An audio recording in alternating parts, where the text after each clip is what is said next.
दोस्तों, कभी आपने सोचा है कि अगर एक दिन आसमान से बारिश के बजाय बिल्लियां गिरने लगी तो कैसा लगेगा?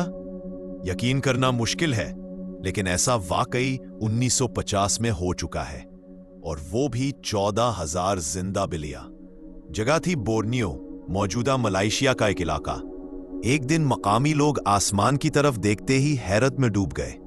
पैराशूट के साथ सैकड़ों बिल्लियां फजा से जमीन की तरफ उतर रही थीं। लेकिन सवाल यह है, आखिर ऐसा क्यों किया गया? यह सिर्फ एक दीवानापन नहीं, बल्कि एक सोचा समझा रेस्क्यू ऑपरेशन था, जिसके पीछे छुपी थी एक अजीब कहानी। इस सब की शुरुआत हुई मलेरिया से। बोर्नियो में मलेरिया तेजी से फैल रहा था। वर्ल्ड हेल्थ ऑर्गेनाइजेशन ने एक फौरी हल निकाला। डीडीटी स्प्रे ने फौरन असर दिखाया। मच्छर गायब और मलेरिया का जोर टूटने लगा। लोगों ने सुख का सांस लिया, मगर उन्हें अंदाजा नहीं था कि यह खामोश तूफान की शुरुआत है।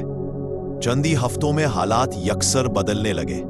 गोदामों से चावल और अनाज गायब, हर कमरे, किचन, यहां तक कि बिस्तरों में चूहे बच्चों को रातों को चूहे काटने लगे।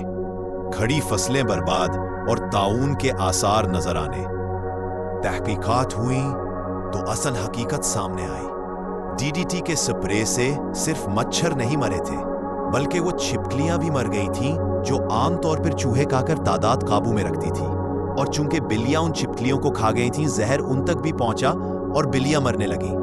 अब दुश्मन सिर्फ एक था, चूहे, और उनका कोई मुकाबला नहीं रहा। चूहों का राज शुरू हुआ। मईशत लड़खड़ाई, लोग भूखे होने लगे, ताउन की फिजा बनी। तभी ब्रिटिश इंतजामिया और आरएएफ ने एक अनोखा फैसला किया। Operation cat drop.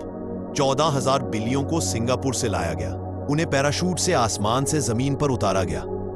और वही बिल्लियां जो कभी खामोश घर की मखलूक थीं, अब चूहों के खिलाफ मुहाफिज बन गई। चंद ही हफ्तों में चूहों का सफाया हो गया। मलेरिया और ताउन दोनों पर काबू पाया गया।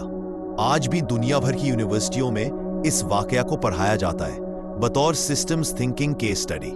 हमें सीखना चाहिए कि छोटी तब्दीलियां कभी कभार बड़े बहरान पैदा कर सकती हैं।